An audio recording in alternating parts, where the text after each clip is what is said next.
My name is Eric Gilgenbach. I'm a first-year student at the University of Notre Dame, and I'm a big sports fan.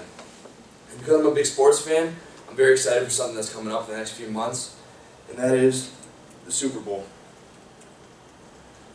I watch the Super Bowl every year, and I really enjoy it. But as much as I enjoy watching the Super Bowl, I also really enjoy watching the Super Bowl commercials. Now, the Super Bowl is, the football itself in the Super Bowl is as important as the commercial. The commercials are as important as the football. Actually, the Super Bowl is an advertising goldmine for companies. They spend millions of dollars every year just for that little time span that they can get to try to influence their viewers to buy their product. And these commercials can vary largely. We see, you can see a lot of humor commercials. You can see crude commercials. I don't know if you guys remember that one. End up making out. And then they can relate to popular culture. So you get all these different kinds of commercials, and then you get this. And that hits you right away. This commercial is from the 2015 Super Bowl. It is a Budweiser commercial called Lost Dog, and it struck me because it almost made me cry. So I was influenced by this commercial, and I started thinking, I'm like, wow, that's not exactly what a beer commercial usually represents. You know, it doesn't have partying, it doesn't have girls, it doesn't have money or any kind of like swagger to it. So this started making me think, like, I wonder how much the beer Budweiser commercial advertising has changed over the years. Because looking back at it, I remember commercials not being like this. So I started thinking about this. I said, okay, well, I'm going to analyze the evolution of Budweiser beer commercials during the Super Bowl. And I wanted to also notice, I also wanted to look at why that was. And what I found is that it actually relates to a changing America. It can relate to changes in viewer demographics of the Super Bowl. It can relate to increases in technology, advances in technology, and it can also relate to any kind of crisis or anything that's really going on that's important in the United States.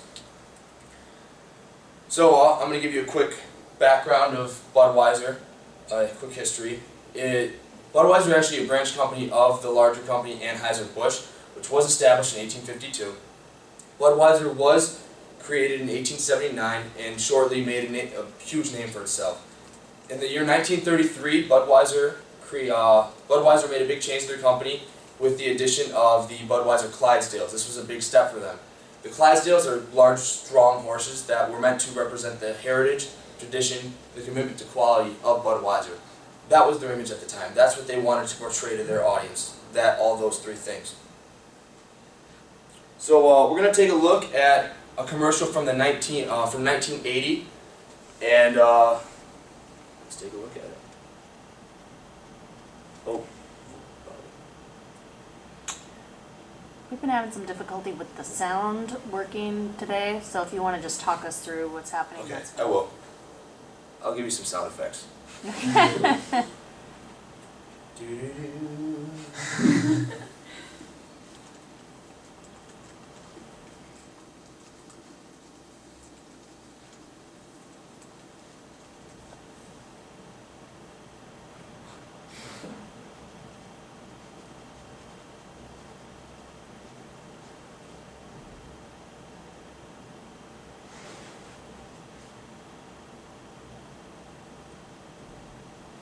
Alrighty, this commercial is called This Bud's For You, and from it you can really see the masculinity of the commercial. At the time, audience viewership of the Super Bowl was primarily men, so Budweiser took advantage of this by trying to appeal to the rugged all-American boy and really the blue-collarness of the time. And as you can see, another thing that you can notice is that there's only one woman in the short film, and she is used to as an image for the men to stare at. And really, so the whole point of this is that Budweiser knew its audience at the time, being primarily men. They tried to appeal to them through blue-collar standards and just being kind of like the rugged, hard-working man. So jumping ahead to 1995 is a little bit of a change in commercials. These are the Budweiser frogs. And because you can't really hear it, I'm going to jump ahead to the end. So basically what's going on in this commercial is that you have three frogs one called Bud, one called Wise, and one called and they're all kind of saying unorganized the three syllables of Budweiser. And the simplicity, the randomness, and the and how memorable the commercial actually is something that Budweiser wanted to change its image to at the time. It really it tried to change away from that masculine portrayal to more of appealing to the younger demographic, mainly primarily 21 to 30-year-olds. And basically, there's really no point to this commercial. It's just it's just entertaining. It's purely entertaining, and that's basically why it appealed to the younger audiences. And actually, a study in 1996, even though the intended audience was 21 to 30-year-olds, a study in 1996 showed that young kids were more likely to remember the Budweiser Frogs than Power Rangers. So now we're going to jump ahead to 2002.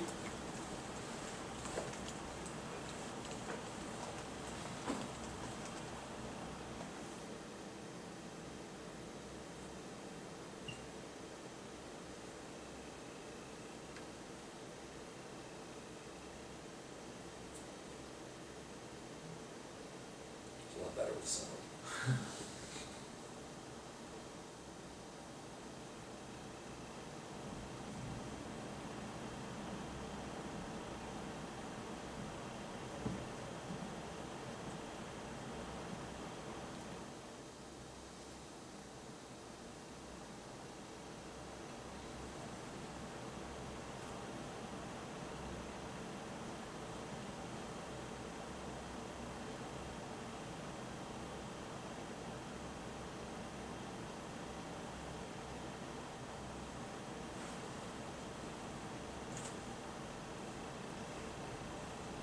Alrighty, so from this commercial we can take away the intended patriotism that Budweiser is trying to portray. It's setting up a self-image as the American beer.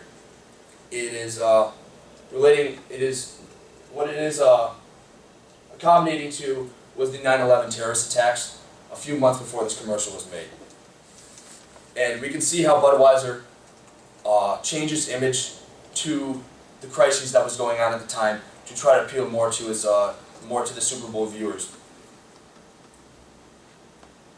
And now we're going to jump ahead over a decade to 2015. This is the commercial called Lost Dog, and it was aired last year.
Alright, so from this commercial there is a huge jump from the years past. And the big reason why there was this big of a jump was because female viewership increased tremendously in like the past decade before leading up to this. So female viewers increased, so the Budweiser directors tried to appeal to more of the female viewers with the cute and cuddly and the bond between the horse and the puppy, appealing more to emotions of the audience. And also another change that can be noticed is correlates to the changes in technology at the time.